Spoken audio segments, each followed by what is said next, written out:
बहुत समय पहले की बात है। एक छोटे से राज्य में एक बौद्ध भिक्षु रहा करते थे। सभी जगहों पर उनके ज्ञान के बहुत ही चर्चे थे।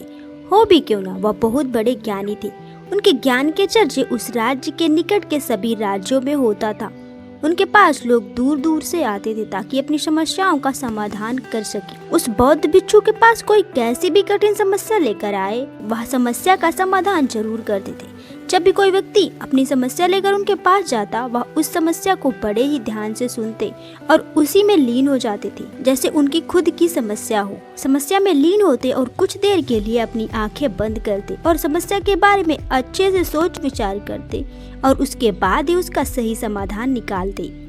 ऐसे में कई लोग उनके बारे में यह सोचते थे कि उनके पास कोई चमत्कारिक शक्तियां हैं, तो कोई कहता कि दिव्य दृष्टि है जिससे वह समाधान पूछते हैं और उसके बाद हमें बताते हैं। एक बार एक व्यक्ति ने उनसे यह पूछ लिया कि आपके पास कोई अद्भुत शक्तियां हैं या कोई दिव्य दृष्टि है जिससे आप हमारी किसी भी समस्या का समाधान देख पाते हैं या फिर पूछ कर बताते हैं। उस व्यक्ति की बात सुनकर वह बौद्ध भिक्षु जोर जोर से हंसने लगे। उन्होंने उस व्यक्ति की बात का कोई भी जवाब नहीं दिया। फिर एक दिन जिस राज्य में यह बौद्ध भिक्षु रहते थे, उस राज्य में अजीब सी एक घटना घटी।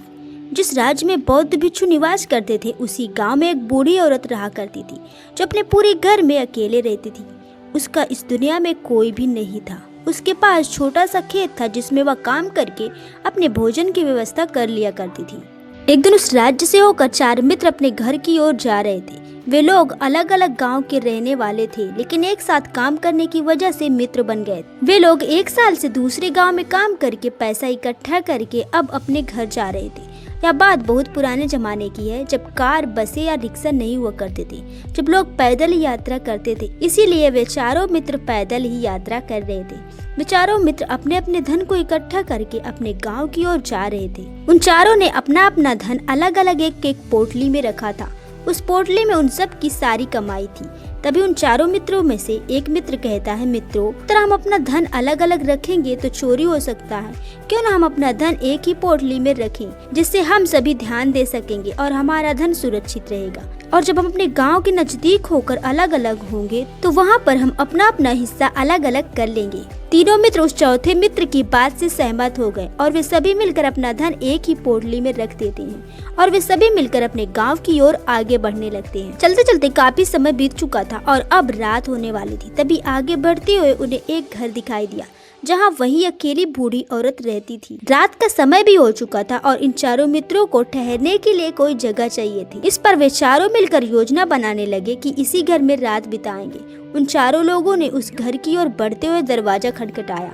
तब वह बूढ़ी औरत ने दरवाजा खोला और उन सभी मित्रों में से एक ने हाथ जोड़कर कहा, माता जी, हम अपने गांव की ओर जा रहे हैं, लेकिन रात हो गई है और हम इतनी रात में सफर नहीं कर सकते। हमारी आपसे विनती है कि आप हमें एक रात यहाँ ठहरने की अनुमति दें। सुबह होते ही हम चले जाएंगे। बहुत सोच विचार करने के बाद बूढ़ी औरत कहती है, तुम सभी आज रात के लिए यहाँ पर रुक सकते हो।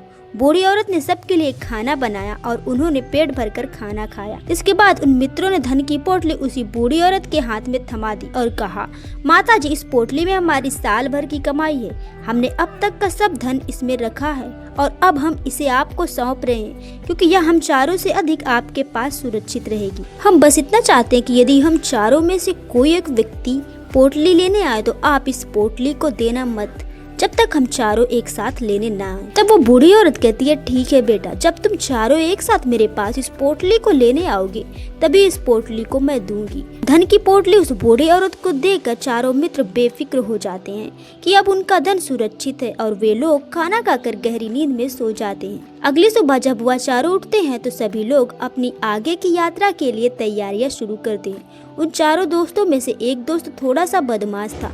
वह अपने उन मित्रों से कहता है, भाइयों, इस बूढ़ी औरत ने हमारी रात भर खातिरदारी की है, हमें भोजन कराया है, सोने के लिए अच्छे बिस्तर दिया, रात को सर ढकने के लिए छत दी है और हमने अब तक उसके लिए कुछ नहीं किया।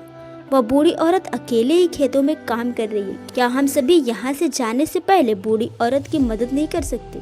उस बदमाश दोस्त ने मन ही मन यह योजना बना ली थी कि वह किसी तरह से भी उस बुढ़िया से पोटली हासिल करके ही रहेगा। बाकी के तीनों मित्र उसकी बातों में आ जाते हैं और वे सभी मिलकर उस बुढ़िया की मदद करने यानी कि खेतों में काम करने के लिए चल पड़ते हैं। वे सभी मिलकर खेतों का काम कर ही रहे थे। काफी देर काम करने के बाद वह बदमाश दोस्त अपने बाकी तीनों मित्रों से कहता है, मित्र मुझे जोरों की प्यास लग गई है, मैं जरा उस बूढ़ी औरत से पानी मांग कर लाता हूँ। बाकी मित्र भी अब काफी थक चुके थे, उन्हें भी जोरों की प्यास लगी थी, इसीलिए वह तीनों मित्र उसे वहां से जाने के लिए कह देते हैं, साथ में पानी लाने को भी कहते हैं। जैसे ही वह बदमाश दोस्त उस बूढ़ी औरत के पास पहुंचता है, वह उस बूढ़ी औरत से कहता है, माता जी अब हम यहाँ से जा रहे हैं, कृपया करके हमारे धन की पोटली वापस दे दी। इस पर वह औरत कहती है, नहीं नहीं, जब तक तुम चारों एक साथ ना हो तब तक मैं वह पोटली किसी को नहीं दे सकती। तुम्ही ने कहा था कि जब तक हम चारों एक साथ ना हो तब तक यह पोटली किसी को नहीं देना। तभी वह बदमाश दोस्त उन तीनों की तरफ इशारा करते हुए कहता है, ठीक है, तो बाकी के तीनों मित्रों से भी पूछ लेते हैं। बदमाश मित्र का इशारा जब उन तीनों मित्रों ने देखा तो उन तीनों ने सोचा कि हमारा मित्र हमारे लिए पानी लाना चाहता है, इसीलिए वह हमसे आज्ञा मांग रहा है। तभी उन तीनों मित्रों ने इशारे से कहा, ठीक है, ले आओ। यह देख उस बुढ़िया को यह लगने लगा कि अब चारों यहाँ से जा रहे हैं और यह अपनी पोटली मांग रहे हैं, इसीलिए बुढ़िया ने पोटली लाकर उस बदमाश दोस्त के हाथ में रख दी। उस बदमाश दोस्त ने पोटली को हाथ में रखा और पीछे के रास्ते से वहाँ से चला गया और बाकी के तीनों मित्र कामों में व्यस्त रह गए। कुछ देर बाद जब वह खेतों में काम करके बुढ़िया के पास लौटते हैं और बुढ़िया से कहते हैं, माता जी हमारा मित्र अभी पानी लेने के लिए आया था, वह कहाँ गया? इस पर वह बुढ़िया कहती है, क्या वह पानी पीने आया था? पर वह तो कह रहा था कि हम चारों जा रहे हैं, कृपया करके हमारी धन की पोटली हमें थमा दें। तीनों बड़े हैरान होकर उस बुढ़िया से कहते हैं, माता जी भला हमने कब कहा कि हम पोटली मांगे हैं? हमें तो प्यास लगी थी, हमने पानी के लिए इशारा किया था। तभी बूढ़ी औरत उन तीनों से कहती है, परंतु अब वह पोटली लेकर जा चुका है। तभी वह तीनों मित्र माथा पकड़कर रोने लगते हैं और कहते हैं, माता जी उसमें हमारा सारा कमाया हुआ धन था, वह अकेले लेकर भाग चुका है। हमने तो आपको कहा था जब तक हम चारों एक साथ न आए तब तक आपको वह पोटली किसी को नहीं दे रही है, फिर आपने ऐसा क्यों किया? इसमें तो सरासर आपकी ही गलती है। हमने आपको उस पोटली को हिफाजत के लिए दिया था और आपने उसे एक ऐसे हाथ में दे दिया जिसने हमारा सारा धन लूट लिया। हम बर्दाश्त नहीं करेंगे, हम राजा के पास जाएंगे और राजा से आपकी शिकायत करेंगे, न्याय की मांग करेंगे। अब तो इस बात का फैसला राजा ही करेंगे। तीनों नौजवान क्रोधित होकर राजा के दरबार में पहुंच जाते हैं और अपनी सारी समस्या उस राजा को बता देते हैं। जब वह राजा उन तीनों नौजवानों की बातें ध्यानपूर्वक सुनता है तो वह तुरंत ही बुढ़िया को राज्य दरबार में पेश होने का आदेश देता है।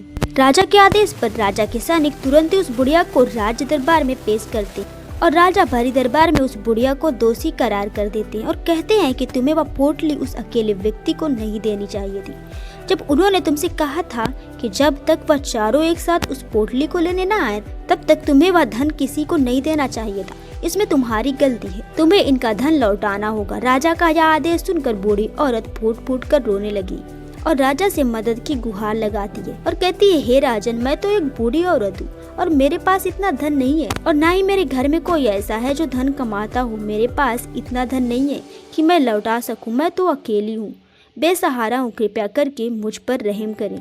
लेकिन राजा उस औरत की एक नहीं सुनता और वह औरत रोते हुए अपने घर की ओर जा रही थी। मैं उन लोगों का धन कैसे लौटाऊंगी? मेरे पास इतना धन नहीं है, मैं क्या करूँ, कैसे करूँ, कहाँ से लाऊं इतना धन? अगर मैंने उनका धन नहीं लौटाया तो राजा मुझे मार डालेगा। इसमें मेरी भी गलती है। जब उन चारों ने मिलकर कहा था जब हम चारों एक साथ न हो तब तक वह पोटली किसी को नहीं थमानी है, फिर भी मैंने वह पोटली केवल एक व्यक्ति को थमा दी। गलती तो इसमें मेरी ही है। यह सारी बातें सोचते सोचते वह अपने घर की ओर जा रही थी। तभी उस बूढ़ी औरत को वही बौद्ध भिक्षु मिले जो बड़ी आसानी से किसी भी समस्या का समाधान करते थे। तब बौद्ध भिक्षु बूढ़ी औरत से पूछते हैं, क्या बात है बेटी, क्या परेशानी है, क्यों रो रही हो? इस बात पर वह बूढ़ी औरत संत को सारी बातें बता देती है। उसके बाद कहती है, हे महाराज, इसमें गलती तो मेरी है। उन्होंने तो कहा था कि जब तक हम चारों एक साथ ना आए तब तक पोटली किसी एक को मत देना, लेकिन मेरी बुद्धि भ्रष्ट हो गई थी जो मैंने पूरा धन किसी एक व्यक्ति को दे दिया और वह उनका सारा धन लेकर चला गया। लेकिन अब मुझे समझ नहीं आ रहा कि मैं इतना धन कहाँ से लाऊं और कैसे जुटाऊं। राजा ने अब तो आदेश भी दे दिया है कि मुझे धन लौटाना पड़ेगा। अब मैं इसी संकट में हूँ, इतना सारा धन कहाँ से लाऊं? वह भिक्षु उस बूढ़ी औरत से कहते हैं, तुम रो मत, मैं कोई ना कोई रास्ता निकालता हूँ। इतना कहकर वह संत वहीं पर बैठ जाते हैं और कुछ देर के लिए आंखें बंद करके सोचते हैं और मौन रहकर समस्या का समाधान निकालते हैं।